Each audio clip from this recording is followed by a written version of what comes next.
You ever notice how one programming language just seems to be, well, everywhere?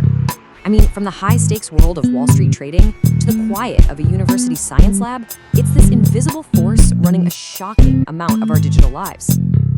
So what's the deal? Why is this one language, Python, popping up in so many different places? Well, that's what we're going to unpack.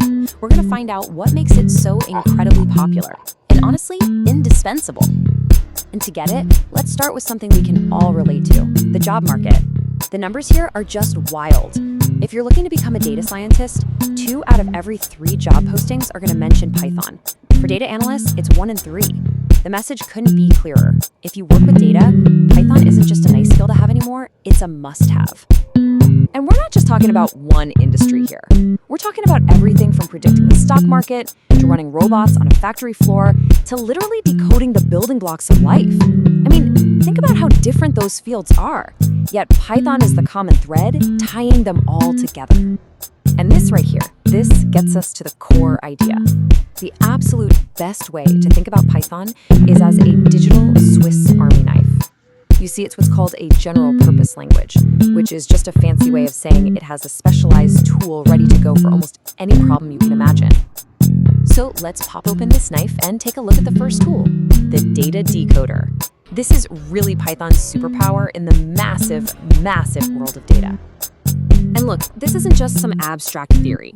Take this example from a Reddit user. They used Python to pull raw data, just log files, directly from factory machines. This let them spot problems almost instantly on equipment that wasn't even designed to be tracked. That's a perfect example of Python bridging the physical and digital worlds to solve a real problem. Now, inside the data world, you've got all these different specialists, right? You have data analysts who use Python to create charts and really see the data. You've got data engineers who use it to build the complex pipelines that move all that data around. And then you have data scientists who use it to build models that can actually predict the future. 3 different jobs, all relying on Python. So you might be asking, how can it do all of that? Well, here's the secret. Python doesn't work alone. It has this huge ecosystem of free open source libraries. You can think of them like power-ups in a video game. You've got pandas to organize data, NumPy for heavy-duty math, and scikit-learn for all things machine learning.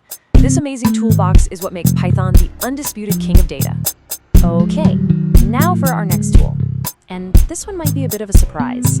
We're taking a pretty big leap from factory floors into the laboratory to see how Python is being used to program the code of life itself. I know, it might sound like a stretch, but just think about it for a second. On one hand, you have computer code, 1s and 0s. On the other, you've got genetic code, A, T, C, and G. At their core, they're both just information systems. And Python is incredibly good at processing information, no matter what it looks like. And it goes so much deeper than just reading a sequence. Researchers are now building these dynamic models of biological systems, where, as this paper puts it, the models are the programs. That's a huge deal. It means scientists can run complex simulations and test out new ideas right there in the code. In fact, get this. We can now use the same type of AI that powers things like ChatGPT to understand DNA. Researchers take one of these big models, feed it a ton of DNA data, and then train it to do a very specific job, like figuring out the function of a genetic sequence. And the results are pretty stunning. In one study, a model trained with Python hit over 80% accuracy in predicting what a piece of DNA does. This kind of technology could completely change how we understand diseases and develop new medicines. So, we've seen Python decode data and DNA. The final tool we're going to pull out of our Swiss Army knife is what I like to call the universal connector. This is all about how Python gets different programs and different systems to talk to each other.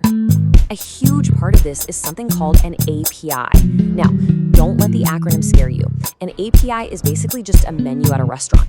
It's a list of services that one program offers, which allows another program to just walk up and place an order for some data or to make something happen.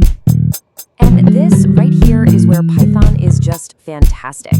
It makes connecting to these digital menus incredibly simple. A lot of the time, you can get data from a website with just one easy-to-read line of code. That simplicity is everything. It's why it's so popular for this stuff. And hey, don't just take my word for it. You see people in the field giving this advice all the time. This developer on Reddit tells beginners to focus on these exact connector tools, requests for APIs, and other libraries for web scraping, which is just pulling information directly off of websites. So what can you actually do with this? Well, you could write a script to track prices on Amazon, automatically pull data from your Twitter account, have it post to your blog for you, or even sift through your emails. It's like the digital glue holding the internet together. So we've seen Python as a data decoder, a DNA programmer, and a universal connector. The big takeaway is just how incredibly versatile it is. So the next logical question is, how can you get started with it? Well, the good news is there have never been more ways to learn. You've got your structured online courses, you've got massive communities on places like Reddit where you can ask for help, and of course there's the classic method of just diving in and building your own personal projects. And then there's this powerful new option, AI tutors. This user's experience is becoming super common. Using a tool like ChatGPT to not just get the code, but to ask why the code works the way it does, that can speed up your learning like nothing else. It's basically like having a personal tutor who's available 24/7. So in the end, Python isn't just a language you learn. It's a tool for building things. Whether you're analyzing data, automating a boring task, or creating the next big scientific breakthrough, it gives you the power to bring your ideas to life. So the only real question left is, what will you build?